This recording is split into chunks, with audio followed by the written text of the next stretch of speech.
Hey, konnichiwa minasan, it's Gray from Wakizashi's Teahouse over in Japan, back with another review for you. I've got a review of DC's Absolute Batman issue 8, which dropped on Wednesday, the 14th of May 2025. This is $4.99 or $5.99 if you go for some of the variants. Main cover here on the left is the Nick Dragotta cover. Look at this on the right. Wow, it's a Brian Bolland.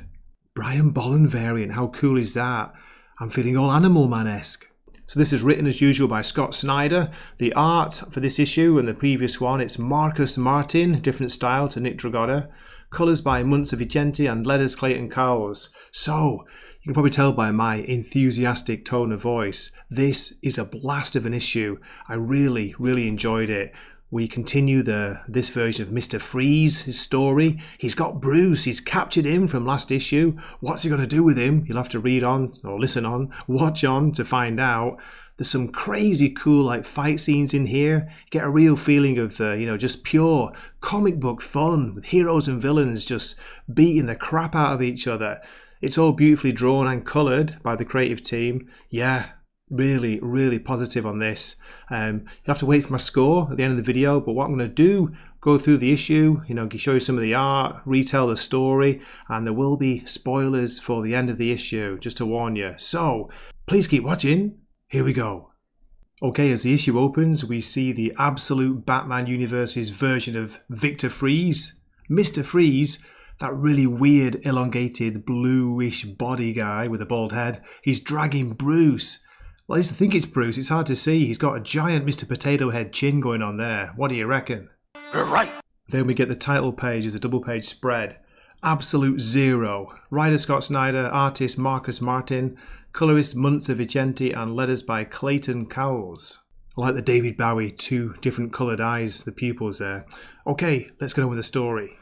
So when we last saw Bruce at the end of last issue, he was posing as a Mr. Pennyworth. And he broke in, well, not really broke in, he kind of walked into Victor Freeze's giant tower mansion, whatever it was. Found some really interesting frozen animals, like kind of extinct animals too. And then Mr. Freeze revealed his true self and kind of grabbed Bruce by the neck. It was a weird finish. So now he's got him, he's got what's he got there? Is it a scalpel? He's about to, I guess, start playing Operation on Bruce when Bruce grabs his neck. I'll get you, you... Easy now. Next thing we see Bruce strapped to a table. He's got wires tapped into him. His weird black cast is still on though, kind of surprisingly, but that might prove useful later. And we've got the weird looking Victor Freeze in the background. Look at that. His red eyes, he glances round. Feels like he's looking at me and you. After telling Bruce there won't be any sleeping in the ice due to the pain, let's get a bit more of the narration by Mr. Freeze. Here we go. He's saying, look around, you're in high company. Some of Gotham's wealthiest members. The Gates. Hang on a minute. Yes way. They all came here at the end of their lives, believing the ice would be an escape. But the ice is not salvation. It's the memory of all we want to forget. It's vengeance. Freeze hits a switch and the temperature starts to drop. How's Bruce going to get out of this? Then we flash back to the conversation they were having with Bruce and not the rogues, because in this universe they're all his friends. I think this is Croc saying, if you leave now, you know better than Matches was. So don't forget, in the last issue, Matches Malone had been killed because he'd been investigating Victor Freeze's, goings on, his doings, his weird freezing machinery. Bruce isn't happy to hear this. What's that supposed to mean? Means you're a damn coward, and Batman is too. Uh-oh, that's fighting talk. And then look at this cool page we get by the artist, Martin. Look at this. Every single cell shrieks, we hear. There's no room for anything else anymore. This is Bruce with the red eyes as he's starting to freeze. He's getting flashbacks to Gotham City, the bat, the gun that took the lives of his dad, his father. And look at this weird skull here. We hear Bruce's thoughts and he's saying, I'm nothing but agony. It looks like it too. And then this is followed by a gorgeous double page spread here. Look at the detail, look at the colours. It's kind of switching back and forth between the memories of Bruce when he was a child. We see Matches Malone when he was a kid. The same time Bruce is trying to get out of this trap. Don't forget, he still has the cast on, and in that cast there is a conveniently stored weapon, very MacGyver-like. There's a bit of backstory here where Matches felt he was to blame for Bruce's father being killed because Matches was the last in to the zoo, the last to go in, so Bruce's father went back out to get him in. He got him in the door, and then that's when it all went wrong. So, yeah, a lot of guilt there. Started to feel like Daredevil. On the side panels here we can see somehow Bruce has fired off this version of the Batarang, I guess it is. It cracks the freezing cabinet. Surely it's enough to get him out.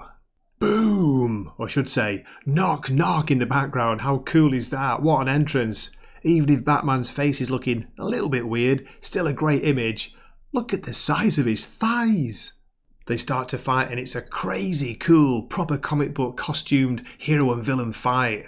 He's fast, and your body temperature, it can't be above 96 yet. You're still hypothermic. Slow his ugly ass. It's just making me laugh here.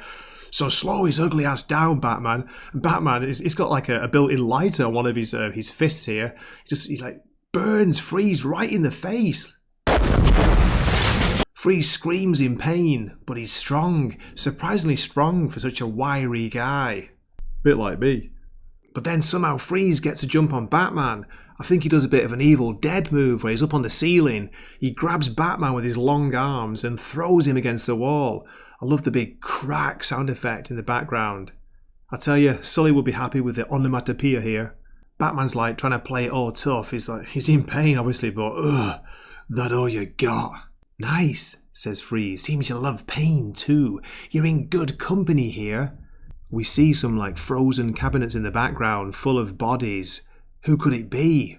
They look a bit familiar, don't they? Look at the shape. Before you know it, it's a horde of Victor Freeze. Are they clones? They're all over Batman. Then check out this next panel here. Jeez, it's gruesome. He rips the jaw off one of the clones. At the same time, we're getting the flashbacks to the conversation with, I think it's with Croc again, Waylon Jones. He's talking about Bruce's father. Your dad, he didn't want to die. It wasn't his death that made him a hero. You know what it was? It was his life. The Freeze clones are falling apart in Batman's hands. But the problem is they keep coming. It's not their strength, it's their numbers. Batman's almost overpowered. He starts to run. Boom! We get this fantastic full page image here of him bursting out of the walls of, I guess it's Freeze's lab or, his building, his high-rise, his Playboy mansion. Gorgeous colours here too, gotta say. I love these almost psychedelic colours. Gives you a real feeling of like European bande dessinée, those kind of comics. Then we get more of these gorgeous colours as Batman makes his exit, sliding down the side of the building. Look at that. Great perspective here. I love the way we're looking down. As he's falling, he gets a call through from Croc's phone. He starts talking to Waylon, telling him there's something going on, something in the snow, something bad. Call the others. It appears that Bruce is leaving a message because then we flash to Croc's gym. We see Waylon Jones walking out. Someone calls his name. Can I help you? Next minute, they've ethered him. He's down, he's out. Yep, he's a perfect specimen. Take him to Arkham.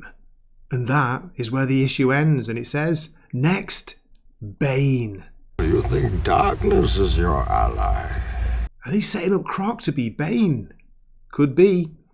And there you have it. I do hope you enjoyed my review, my retelling as much as I did. Really enjoyed this. For a score, I'm going to give this a very, very strong 9 out of 10. It's that good.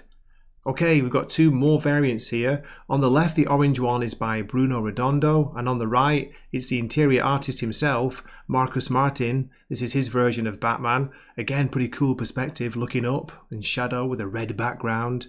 Which one would you choose? So, thanks a million for watching this far. If you're still here, I appreciate it. Big us to you. Do drop a comment, let me know what you think of the issue, if you're enjoying it. If you're not subscribed to the channel, please consider that. It would be great to have you on board. Also, join the Wakizashi Teahouse Dojo, that would be even better. And I hope to see you in a future video. This has been Gray from Wakizashi's Teahouse. You what? Signing off for the night. Matane. Any questions? Yes, Shaggy? Like you wouldn't happen to have a bat cookie on you, would you? Yes, as a matter of fact, I do.